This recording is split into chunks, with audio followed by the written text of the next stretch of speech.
Niining panahon nga ang putling Ebanghelyo gihagis sa mga hiwi nga pagtulunan. Kinahanglan mo barug ang mga tinunan ni Kristo sa pagpakigbisog sa paglaban sa pagtuo, nga magkausa ug alang sa tanang panahong gihatag sa Dios ngadto sa iyang katawan. Maoy hinungdan nga namugna kining tulumanon ang putling Ebanghelyo.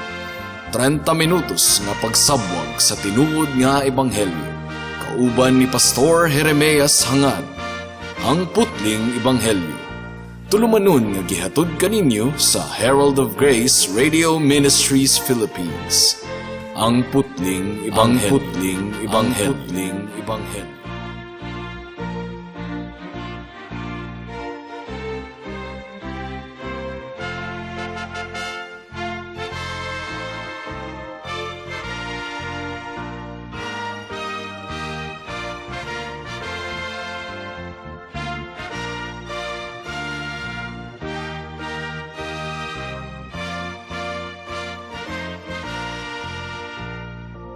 Mayong hapon Mabinay, mayong hapon Negros Oriental, Negros Occidental, Guimaras, Dumaguete City, Malabuyok ug uban pang mga munisipalidad sa Cebu Province ug kutob sa tanang gidala sa Ginoo sa pagpaminaw ni ining atong programa nga giuluhan og ang putling Ebanghelyo. Kini ang inyong igsuon og higala sa kahanginan si Pastor Jeremias Lauri Hangad sa Herald of Grace Radio Ministries Philippines. Dinuyugan sa iglesia nga nag-sponsor ni ining atong programa, ang Salitran Covenant Bible Church sa Barangay Salitran, Dakbayan sa Dasmariñas, Probinsya sa Cavite. Ang atong teksto ning takna sa kahaponon makita sa mga Buhat Kapitulo 20, versikulo 17 hangtod sa 24. Ang giingon diri: samtang didto si Pablo sa Mileto, gipasuguan niya ang mga pangulo sa simbahan sa Efeso aron paghangyo kanila sa pagpakigkita kaniya. Sa pag-abot nila, miingon siya, nasayod kamo kung giunsa nako pagamit ang tibuok kong panahon samtang ako kauban pa kaninyo sukad sa unang adlaw sa pag-abot ko sa lalawigan sa Asya. Uban sa dakong pagpaubos ug mga luha, nag-alagad ako ingon nga sulugoon sa Ginoo bisan pa sa mga pagsulay nga midangat kanako gumikan sa mga daotang laraw sa mga Hudiyo. Nasayod kamo nga wala ako'y gihikaw bisan unsa nga makatabang kaninyo, samtang nagwali ug nagtudlo ako kaninyo sa atubangan sa katawhan ug diha sa inyong mga puloy-anan. Giawhag ko ang mga Hudiyo ug ang dili mga Hudiyo sa paghinulsol ug sa pagbalik ngadto sa Dios ug sa pagtuo sa atong Ginoong Hesus. Ug karon minanduan sa Espiritu Santo, muadto ako sa Jerusalem ug wala ako masayod kun unsay mahitabo kanako didto. Ang nahibaluan ko lamang mao nga ako gipasidan-an sa Espiritu Santo nga sa matag syudad naghulat kanako ang bilangguan ug ang mga kasakit. Apan giisip ko ang akong kinabuhi nga walay bili, basta lamang matapos ko ang buluhaton nga gihatag sa Ginoong Hesus kanako, nga mao ang pagsangyaw sa maayong balita sa grasya sa Dios. May the Lord bless the reading and hearing of His Word. Samtang atua pa si Pablo sa Mileto, tungod kay ang barko nga ilang gisakyan midunggo pa man didto og pipila ka mga adlaw, iyang gipatawag ang tanang mga pastors sa Efeso alang sa usa ka espesyal nga meeting. Mo kini giingon sa atong teksto. Mga 20 hangtod sa 30 ka milya ang gilayon sa Mileto gikan sa Efeso. Apan tungod kay wala nay higayon pa si Pablo nga mobisita sa Efeso, nahuna-hunaan niya nga mas labing maayo kung magpatawag na lang siya og meeting ug fellowship kauban sa mga pastors sa Efeso aron makahatag siya dugang pang mga sugyot ug instruction kung unsaon sa pag-alima ug pag-amuma ang mga karnero ni Kristo nga ilalom sa ilang pag-atiman. Ug ang mga gipamulong ni Pablo niini nga bahin sa buhat kapitulo 20 mga kahigalaan, giila sa mga estudyante sa Biblia, ingon nga pinakamalumo, pinakatamis ug pinakahanas sa pamaba sa tanan niyang mga wali nga atong mabasa sa Biblia.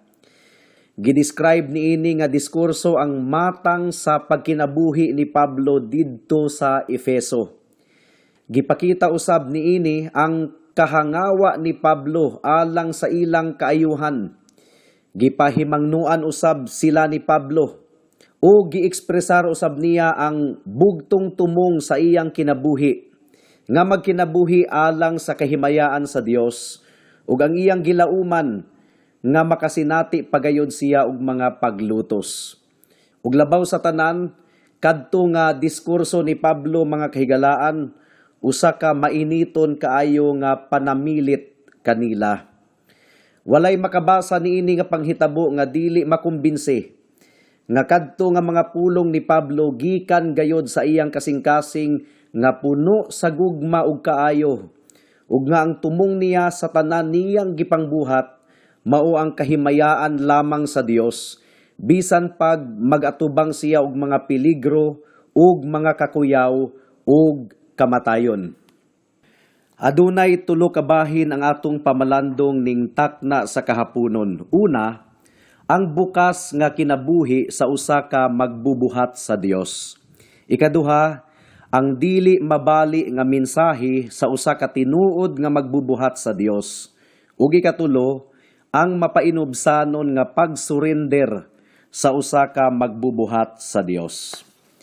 Mudangat na kita sa unang punto, ang bukas nga kinabuhi sa usa ka magbubuhat sa Dios.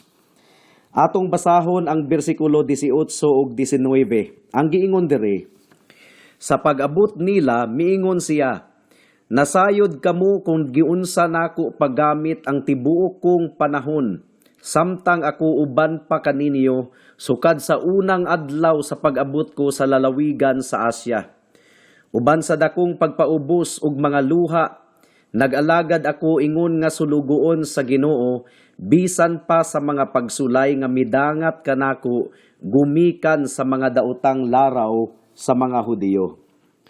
So atong makita diri mga kahigalaan, nga walay pagpakaaron ingnon si Pablo sa tanan niyang gipangbuhat. Ang tanan niyang mga nilihukan, sinultihan, ug mga pamaagi nasayran gayud sa tanan, dayag kaayo sa tanan, wala matago.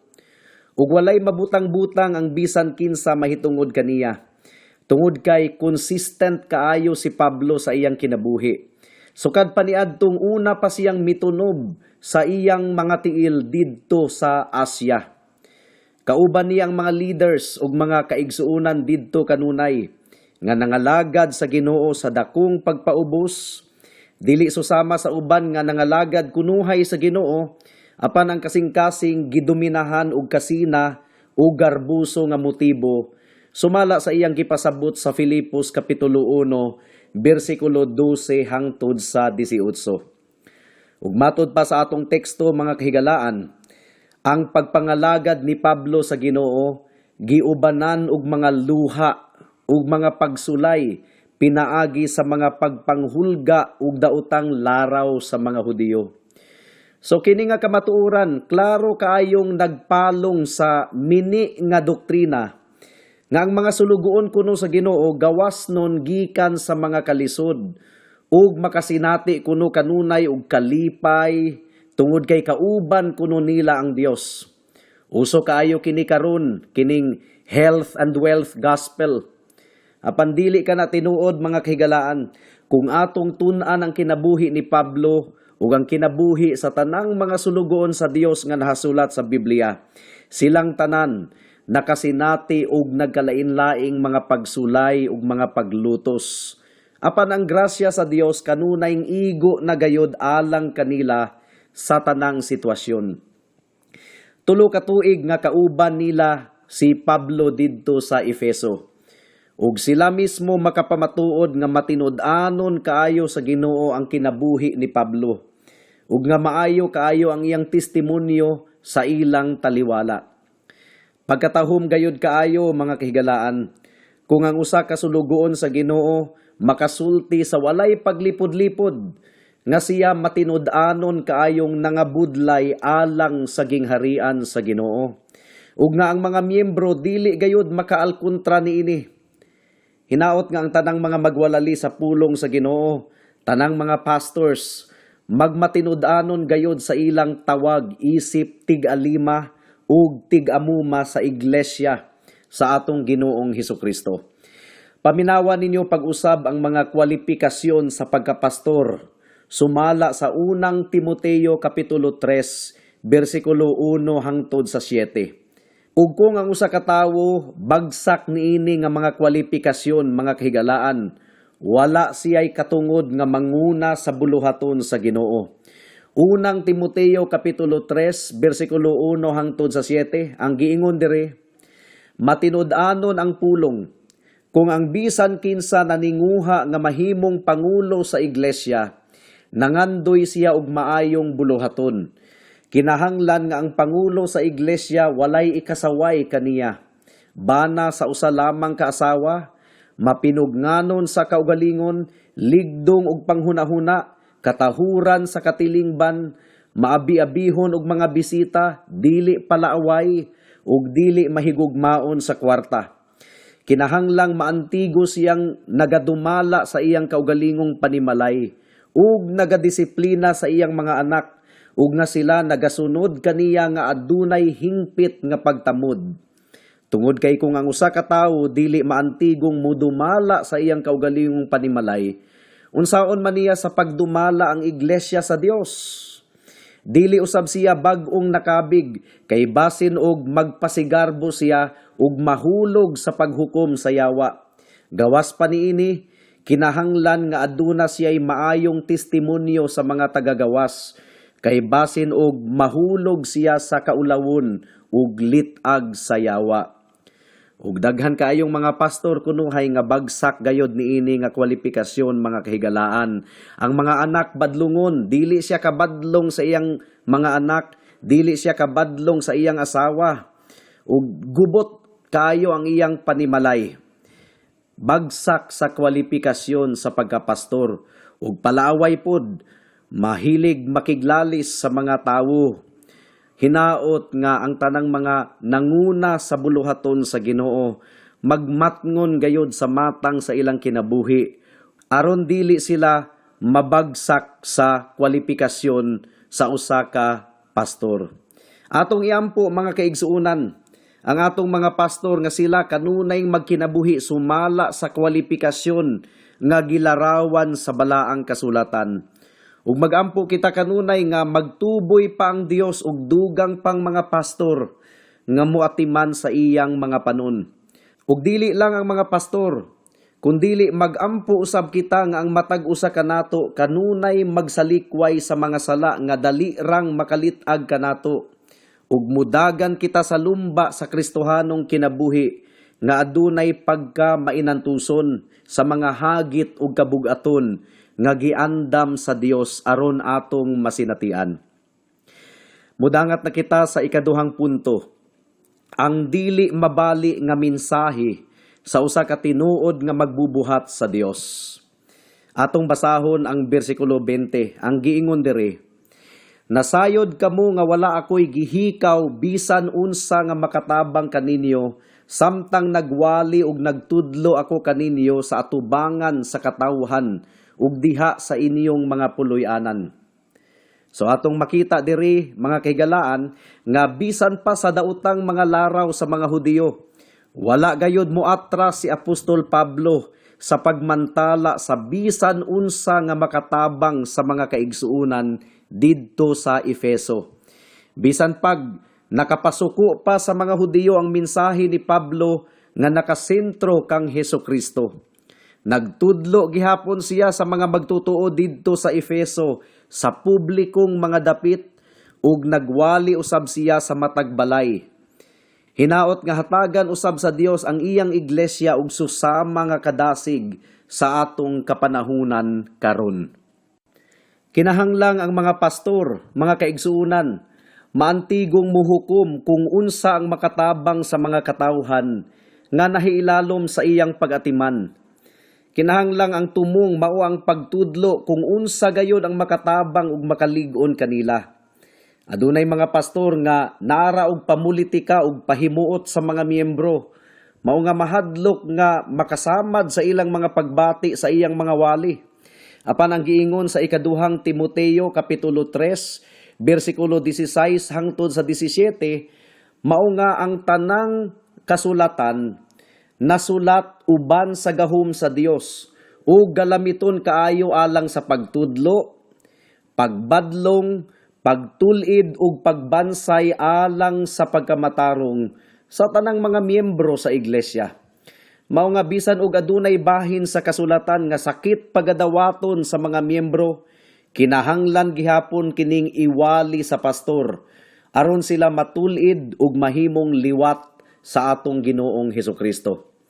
Atong basahon ang bersikulo 21. Ang giingon diri, giawhag ko ang mga Hudiyo ug ang mga dili Hudiyo sa paghinulsol ug sa pagbalik ngadto sa Dios ug sa pagtuo sa atong Ginoong Hesukristo. So makita gayud nato diri mga kahigalaan nga ang mensahe ni Pablo walay kalainan sa mensahe sa atong Ginoong Hesukristo. Ug mao kini ang pag-awhag sa mga tawo sa paghinulsol ug sa pagbalik ngadto sa Dios ug sa pagtuo sa atong Ginoong Hesukristo. Mao kini ang dili mabali nga mensahe nga iwali sa tanang mga pastor. Ug di ba, mao man usab kini ang unod sa wali ni Kristo sa Marcos kapitulo 1 bersikulo 15. Paminawan ninyo ang giwali ni Jesus diri. Natuman na ang panahon ug ang gingharian sa Dios miabot na. Paghinulsol ug tuuhi ang Ebanghelyo. Repent and believe in the gospel. Pareho ang mensahe ni Jesus ug ni Pablo. Pareho kaayo ang ilang mga wali. Nga ang tubag sa Ebanghelyo adunay duha ka dagway. Ang una, adunay kalabutan sa atong mga sala, mao kini ang paghinulsol, ug ang ikaduha, adunay kalabutan sa gitanyag sa Dios nga kaluoy sa mga makasasala diha kang Kristo. Mao kini ang pagtuo sa atong Ginoong Hesukristo, repentance and faith. Unsa may buot ipasabot niini mga kahigalaan? Klaro kaayo kining nagpasabot nga ang mensahe sa Ebanghelyo una sa tanan kinahanglang magmantala batok sa kasalanan. Tungod kay unsaon man sa usa ka tawo sa paghinulsol kung wala siya gitandog mahitungod sa iyang sala. Apan unsaon man nga matandog siya sa iyang sala kung wala niya kini masayri. O unsaon man niya sa pagsayod mahitungod sa iyang sala kung walay nagpahibalo niya mahitungod niini. Ang giingon ni Apostol Juan, ang kasalanan mao ang pagsupak sa balaod or ang sala mao ang pagsupak sa balaod. Mao nga kinahanglang iwali sa mga pastor ang balaod sa Dios. Tungod kay matod pa ni Pablo sa Roma kapitulo 3 bersikulo 19, masayra nato ang atong sala pinaagi sa balaod. Masabta nato nga kita makasasala kung iwali ka nato ang balaod sa Dios. Apan mga kahigalaan, ang pagwali sa balaod sa Dios kulang pa. Dili ra kana ang bugtong elemento sa Ebanghelyo. Tungod kay ang tawo nga gitandog sa iyang sala gumikan sa balaod, kinahanglang ipunting ngadto sa bugtong Dios ug manluluwas sa mga makasasala nga mao si Hesukristo. Ang dugo ni Jesus mao lamang ang bugtong tambal sa tanantang nalata nga kalag gumikan sa sala. O kinahanglang ang usa ka makasasala mudawat kang Kristo diha sa tumang pagtuo. Kinahanglang pagatuuhan niya nga igo na ang pagkamatarong ni Jesus ug ang iyang dugo aron sa paghugas sa tanan niyang mga sala. O kung mawali na ang paghinulsol sa mga sala ug pagtuo sa atong Ginoong Hesukristo, ay harata makaingon nga nawali na gayud ang kinatibuk ang Ebanghelyo. Ang pagtuo ba ug ang paghinulsol optional, meaning to say, pwedeng buhaton, pwedeng dili. Atong konsultahon ang Biblia. Lucas Kapitulo 13, versikulo 3 ug 5. Ang giingon ni Jesus dire, kung dili kamo maghinulsol, malaglag usab kamo susama kanila. Referring to the people nga gihukman sa Dios gumikan sa ilang mga sala. What about faith? Optional lang ba ang pagtuo? Well, dili gayud. Juan Kapitulo 3, versikulo 18. Ang giingon diri, ang nagtuo kaniya dili na hinukman, apan ang wala nagtuo kaniya hinukman ng daan, tungod kay wala siya mutuo sa ngalan sa bugto nga anak sa Dios.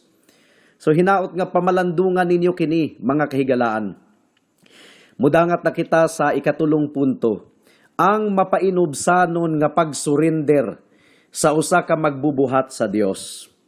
Atong basahon ang bersikulo 22 sa atong teksto. Ang giingon dire, ug karon minanduan sa Espiritu Santo, muadto ako sa Jerusalem ug wala ako masayod kun unsay mahitabo kanako didto. So gimanduan sa balaang espiritu si Pablo nga muadto sa Jerusalem. Ug wala siya masayod kun unsay mahitabo niya didto. Apan wala niya balibari ang pagmando sa balaang espiritu. Bisan paggiwarningan na siya sumala sa bersikulo 23. Paminawan ninyo ang giingon ni Pablo. Ang nahibaluan ko lamang mao nga ako gipasidan-an sa Espiritu Santo nga sa matag syudad naghulat kanako ang bilangguan ug ang mga kasakit. So wala siya ikahadlok, bisan pa sa mga peligro nga iyang kanunay gisagubang sa tanang dapit. Actually, ang mga pastors, mga kahigalaan, kinahanglang dili na makuratan pa kung makasinati sila og mga paglutos ug mga pagsulay. Nahasulat na kini sa Biblia nga masinatian gayud namo sa among pagpangwali sa Ebanghelyo. Kung ang mga sundalo sa Pilipinas andam nga mamatay alang sa atong nasod, mausab ang mga sulugoon ni Kristo, mga kahigalaan, giawhag kita nga makigsangka diha sa pagtuo hangtod sa pagbalik sa atong Ginoo. Hinaot nga hatagan kita sa Dios ug tumang kalig-on sa sangka ug lumba sa kinabuhi.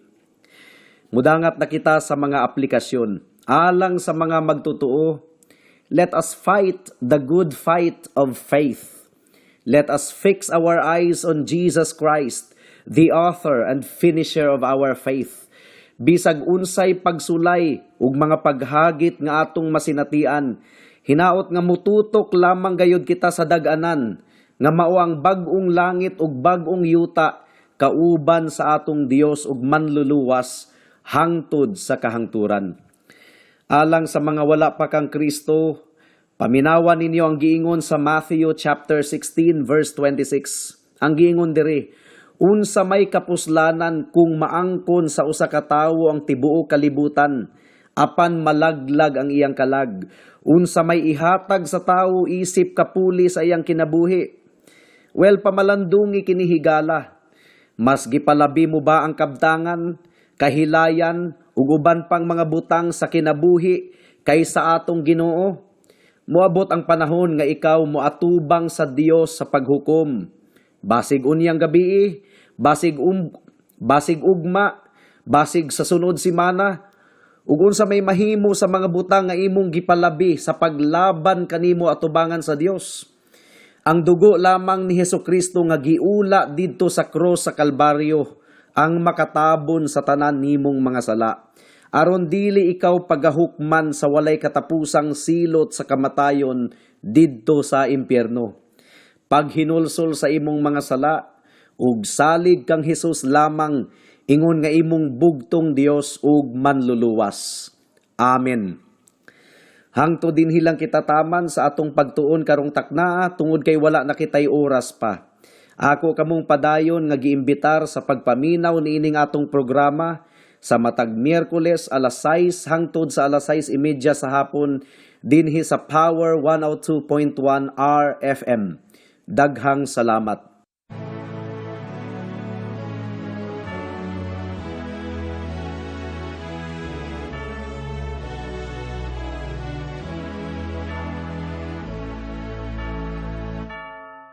Last night I lay asleeping, there came a dream I stood in old Jerusalem, beside the temple there. I heard the children singing, and ever as they sang, I thought the voice of angels from heaven in answer rang. I thought the voice of angels from heaven in answer rang. Jerusalem, Jerusalem, lift up your gates and sing, Hosanna in the highest, Hosanna to your King.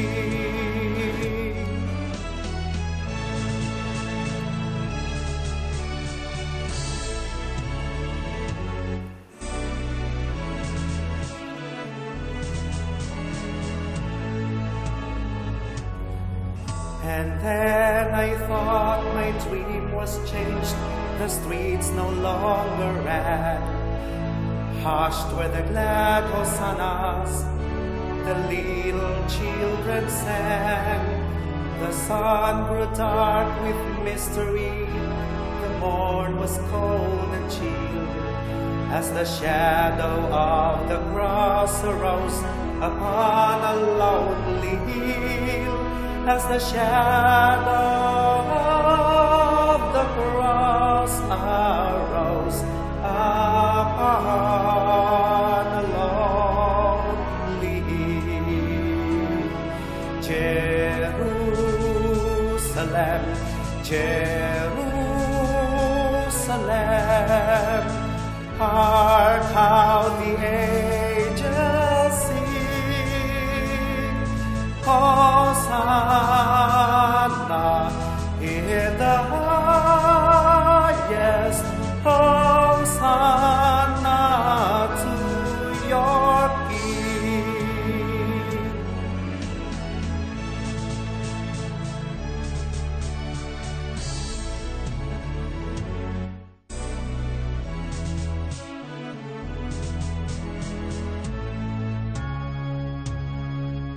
And once again the scene was changed, new earth there seemed to be.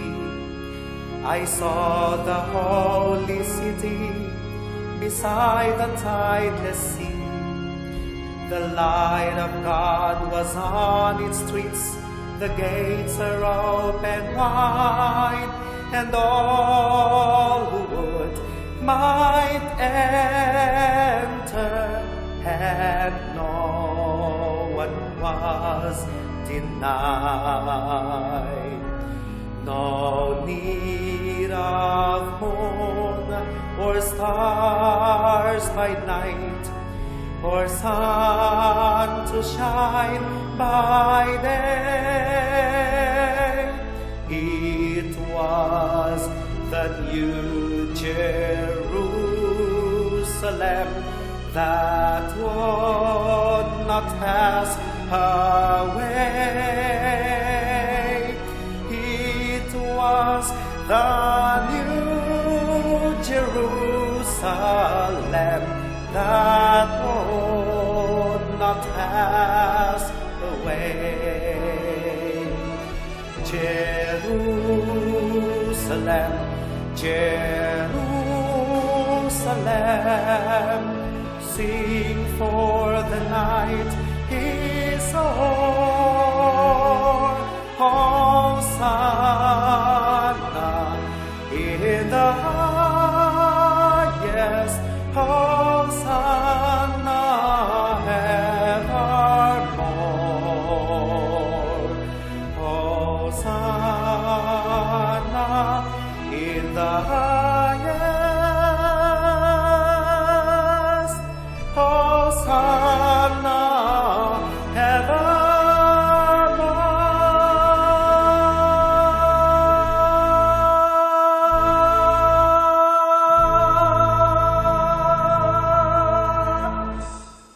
Alang sa dugang nga mga pangutana, mahimong mo text kang Pastor Jeremias hangad sa 0935 744 3030.